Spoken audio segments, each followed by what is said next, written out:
Going on, guys? It is Ekin at Luminous Auto Tint, and today I'm going to be doing a mini vlog of my peel board that I'm going to be making. It's going to be a DIY 4x6 glass sheet, and we're going to be making it with caster wheels, and it's going to be pretty versatile for my shop. But yeah, we're going to do the vlog, so here we go. Alright guys, I'm going to do this in one take. So what I'm doing right now is just currently measuring the 2x4s to my desired heights, and also to the width of, or the length of the peel board, which is going to be 6 feet. So I'm just measuring it out right now. I'm using tape, pretty ghetto, but I literally forgot to bring my Sharpie at home. So we're just going to be using tape and using a circular saw to just cut off the edges off and shorten it. And I'm not wasting any wood right here. I'm actually going to use those cut off pieces as the base. I don't know if you guys can see, but I did cut out two of the size 2x4s we need for the width, and then two 2x4s we need for the height. And I'm just gonna basically drill the screws in, so it'll be like a big rectangle, and then with like a little bit longer sides. But yeah, other than that, it's pretty easy. And then I'm gonna put the four caster wheels on the bottom with the spare wood that was actually cut over here, with those ones as the platform, and then put the glass in there, and then put those 2x2s to hold the glass in that rectangle. So it should be pretty easy and straightforward. So right here, I'm just gonna be drilling in the 2x4s in the correct spots. I measured the distance between them. It should be 51 inches from the top to the bottom. That's because we're gonna be using the height of the peel board, which is 48 inches. 4 feet, and adding 3 inches to it because a 2x4 is 1.5 inches. All right, we're back, and it looks something like this for now.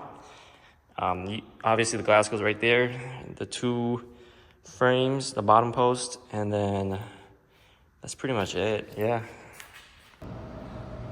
So after finishing up, this is what I got left over. Those pieces right there. So I estimated just the right amount of wood.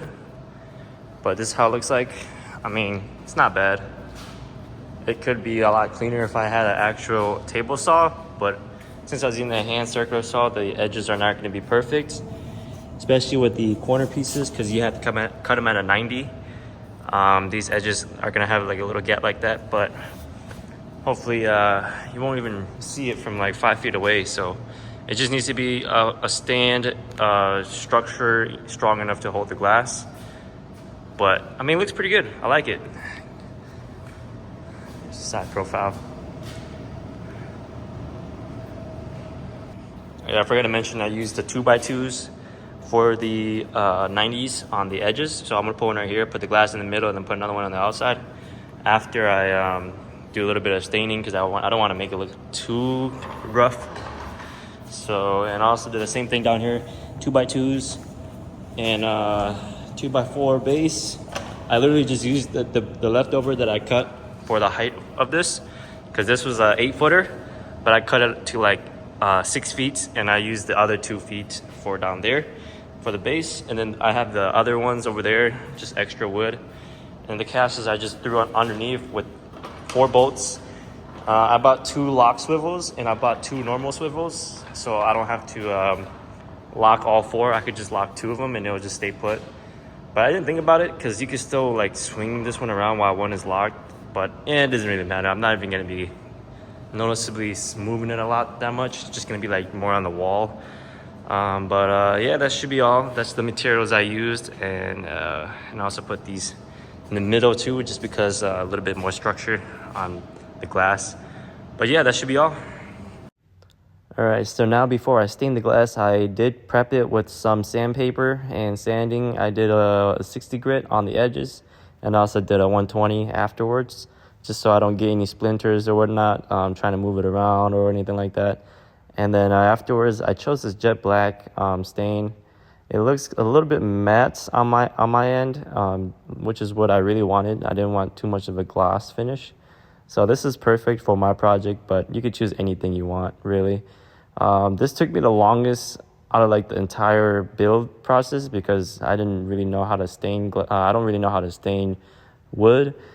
like this is my first project for staining, so other than that, like the whole process was pretty easy. All right, guys, welcome back to the vlog. We got the peel board stained in the jet black coating, and it looks pretty good. I did 2 layers of the stain, and it still had a bunch of leftovers, so I ended up not using all of it. And then I couldn't stain these parts that well because these go on after you put the glass in and then you put those in. So I don't know how to do that, but I just did as best as I could. But that's how the result came out, and I'll show you guys when I get the glass in later. I have to let this dry up for a bit. So, all right, guys, this is the next morning, and I just want to show you guys how it turned out. Put the glass in, I put the screws in and everything. Looks pretty good. I like it. There's really no complaint about it, really. I let it cure for about, I want to say 12 hours before I put a glass in. So, I mean, yeah, you don't really need that long, but I just wanted to be extra safe. And it looks pretty great. I like how it turned out, and I'll show you guys how it works later today. So, there you go.